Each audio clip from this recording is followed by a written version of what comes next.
Embers of inspiration.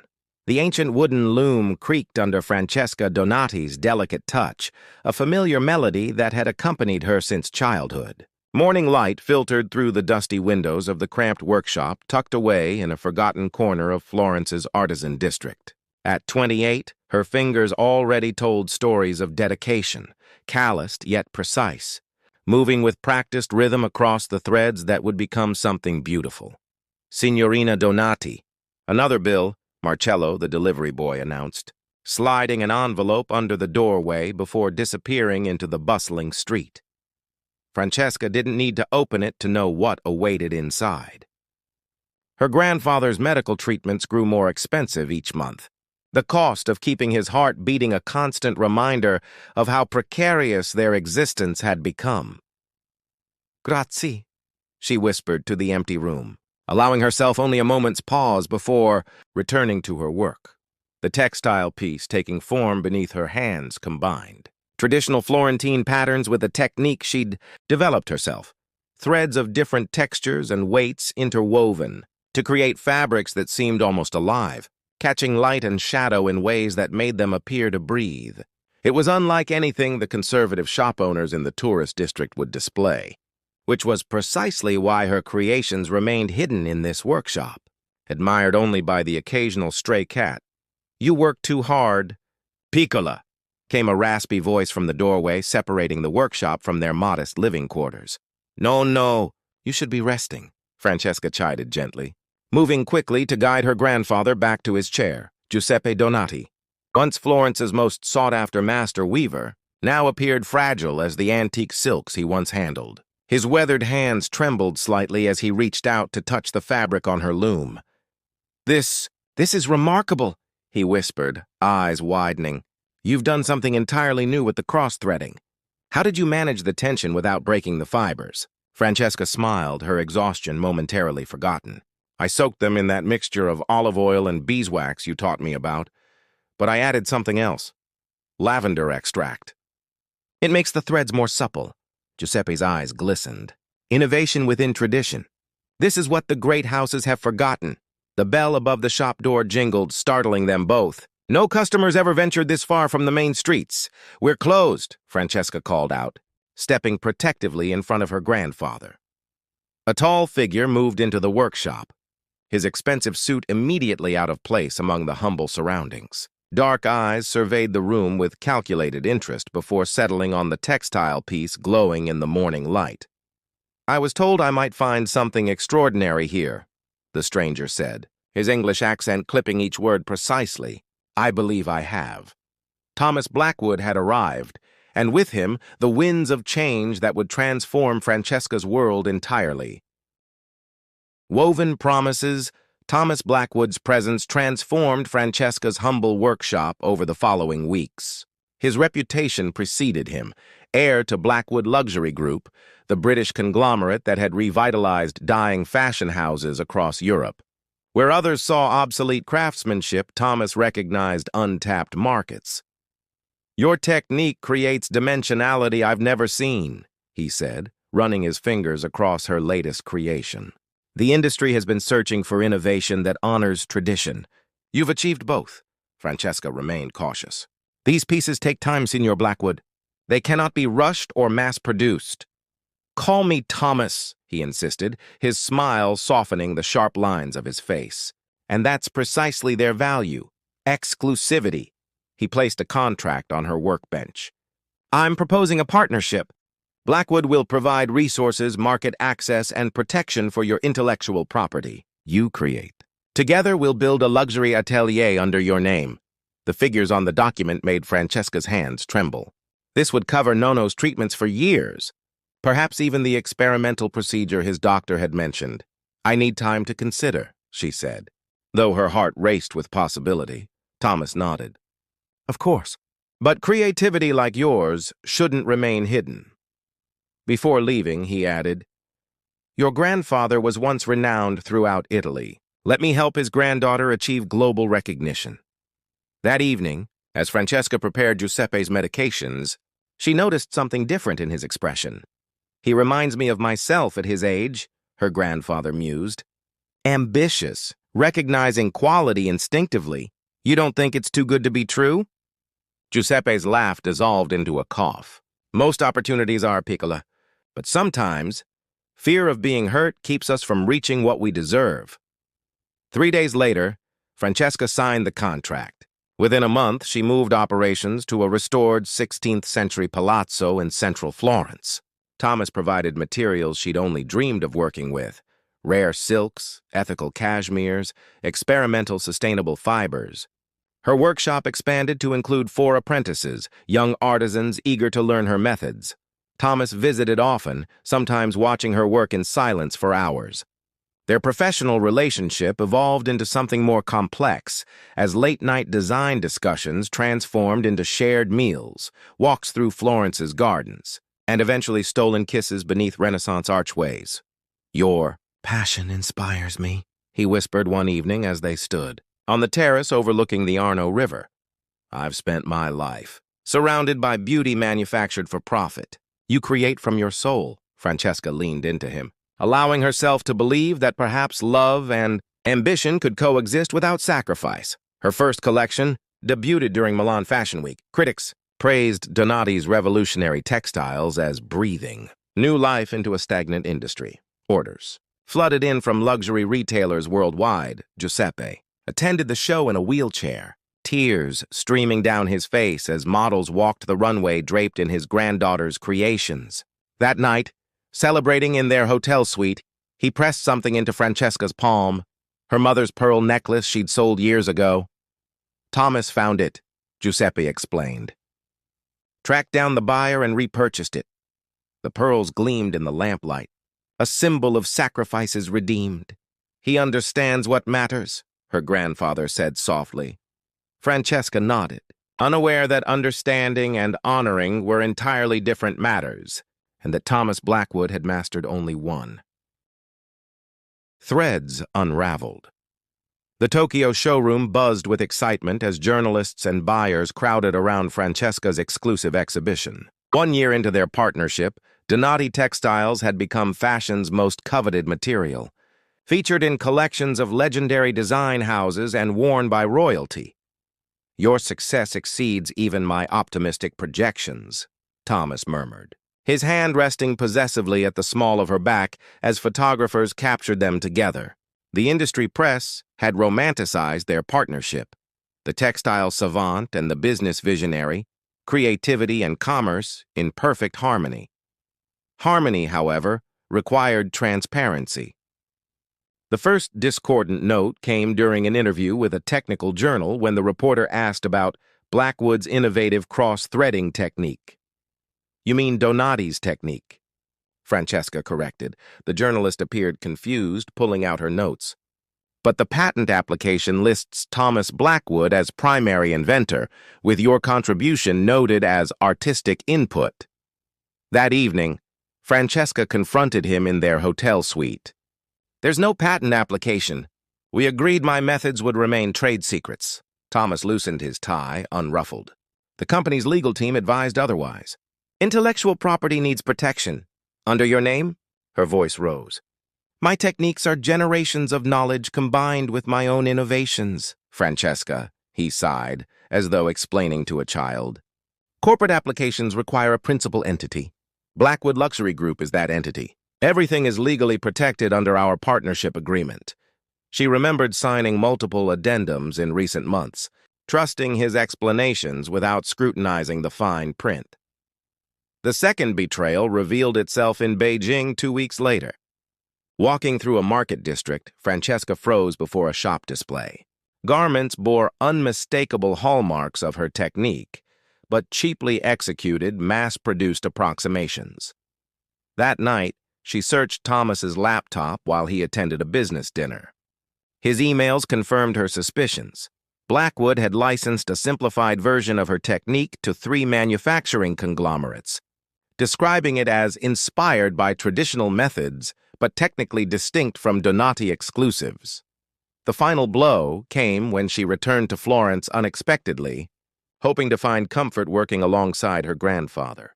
Instead, she discovered Thomas in her original workshop with her most promising apprentice, Valeria. The texture still lacks the dimensionality of Francesca's pieces, Thomas was saying, examining a sample. We need to replicate it exactly before launching the diffusion line. Valeria nodded. I've been documenting her process in detail, especially the lavender extract formula. Francesca's gasp alerted them to her presence. Thomas recovered quickly, his expression shifting seamlessly from surprise to calculated concern. You misunderstand, he began. We're exploring new applications. You're stealing everything, she interrupted, the truth crystallizing with brutal clarity. That night, as Thomas slept, Francesca made 2 calls, one to her grandfather, one to her lawyer. By morning, she had disappeared, leaving behind only her mother's pearl necklace on Thomas's pillow with a note. Some treasures can't be stolen. Tapestry of Triumph. 5 years after fleeing Florence, Francesca stood in the soaring atrium of Milan's Palazzo della Ragione, surrounded by the culmination of her rebirth. Intrecci. The woven future wasn't merely an exhibition. It represented a revolution. The space showcased textiles that defied categorization, fabrics that generated small amounts of electricity through movement, weaves incorporating regional microorganisms that purified air, thermal regulators requiring no external energy source, all created through techniques that honored tradition while embracing innovation. We've received sustainability certifications from every major global body, announced Daniela Russo, Francesca's new business partner and environmental scientist, and pre-orders from 27 countries. Monteverde Collective, as Francesca had named her enterprise, operated on a radical model. Rather than centralizing production, she had established micro-ateliers in villages throughout southern Italy, employing artisans whose crafts had been marginalized by industrialization. Each community specialized in different techniques, collaborating rather than competing. The exhibition's centerpiece was a massive installation representing their manifesto, textiles flowing like water from ceiling to floor, each section created by different artisan communities, all connected in seamless harmony. Embedded QR codes allowed visitors to see the makers' faces and stories. The Financial Times is calling it the antidote to fast fashion, Daniela continued. And that sustainable architecture firm from Singapore wants exclusive rights to your building membranes.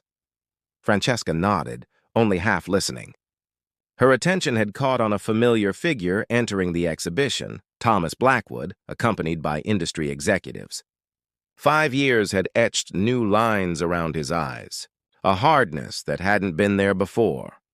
Blackwood Luxury Group had weathered scandals in recent years, allegations of greenwashing, labor violations in Asian factories, and declining cultural relevance as consumers increasingly valued authenticity. Thomas had attempted to launch multiple heritage lines that failed to capture what made Francesca's original work revolutionary. Their eyes met across the room, his widening slightly in recognition of what she had built without him. Should we have security remove him? Daniela whispered. Francesca shook her head. Let him see. Later, as she guided a group of design students through the exhibition, Thomas approached. The confident swagger had diminished, replaced by something more cautious. Remarkable achievement, he offered. You've created something unexpected. Francesca studied him, noticing how small he seemed now.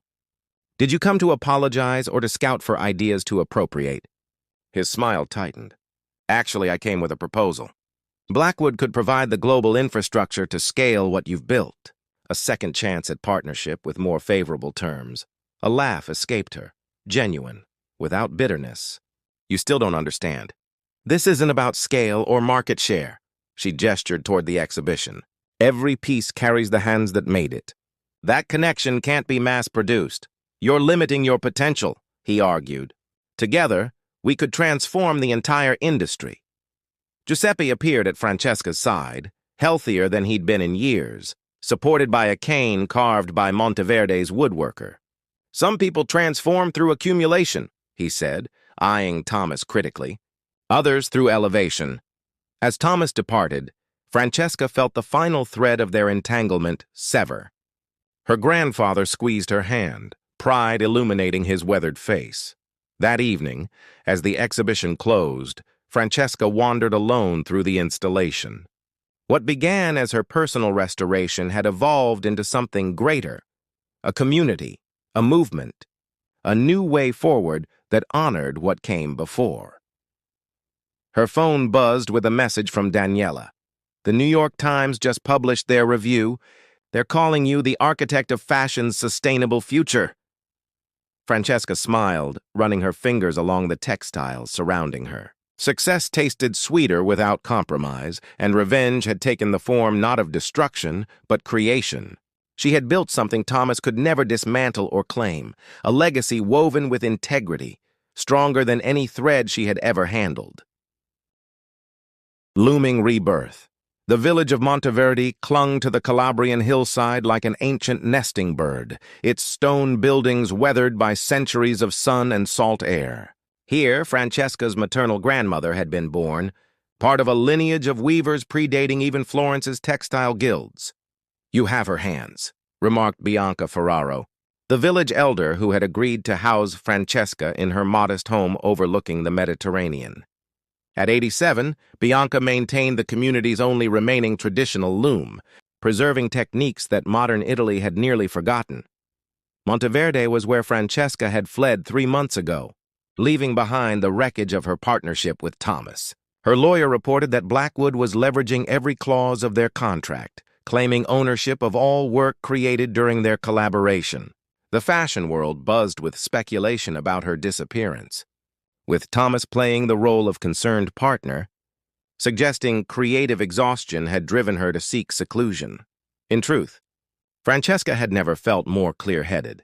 Free from deadlines and expectations, she immersed herself in Monteverde's ancestral weaving traditions, learning techniques passed through generations of women. "We never wrote anything down," Bianca explained, demonstrating a complex knotting pattern. "Some knowledge isn't meant for papers and patents. It lives in the hands." The village women welcomed Francesca into their circle, sharing secrets of natural dyeing using plants that grew wild on the hillsides. Indigo, madder, woad, and herbs whose names existed only in the local dialect. They taught her how their ancestors had created textiles that lasted lifetimes, resisting wear and elements through methods modern science had yet to rediscover. On the stone terrace of Bianca's home, Francesca established a new workspace. Her grandfather joined her after receiving a promising new treatment in Switzerland, funded by the modest savings she had managed to protect from her earnings. "You seem different here," Giuseppe observed, watching her work one afternoon. Francesca smiled, her hands moving with renewed purpose. "I'm finding my way back to what matters." Her new creations merged Florence's refinement with Monteverde's ancient wisdom. She experimented with sustainable materials, reclaimed fishing nets, invasive plant fibers, wool from local shepherds who maintained heritage breeds of sheep. The resulting textiles possessed remarkable properties: breathability, water resistance, structural integrity that required no synthetic reinforcement. Word of her work spread organically through the artisan community. A small fashion collective from Barcelona made the pilgrimage to Monteverde, followed by environmental textile researchers from Copenhagen. Soon, Francesca found herself at the center of a movement embracing sustainable luxury and ethical production.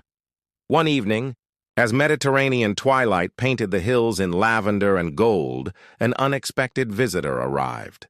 Valeria, her former apprentice, stood at Bianca's door, eyes downcast. "He never intended to credit me either," she explained, describing how Thomas had discarded her once he had extracted sufficient knowledge. "The diffusion line launches next month. He's calling it Blackwood Heritage, claiming inspiration from his non-existent Italian grandmother." Francesca felt only a dull ache where rage had once burned. "And what do you want from me now?" "To make amends," Valeria whispered, "and to warn you. He's finding ways to claim your new work infringes on his patents. He'll try to stop whatever you create next." That night, unable to sleep, Francesca walked to the village's ancient church. Inside, preserved behind glass, hung the community's most precious artifact: a medieval altar cloth woven with techniques predating written records. Studying its intricate patterns, Francesca felt a certainty bloom within her. Thomas could claim what she had created under his roof, but he could never possess what came before or what would follow. The past and future remained beyond his reach. The next morning, she began drafting plans for something entirely new.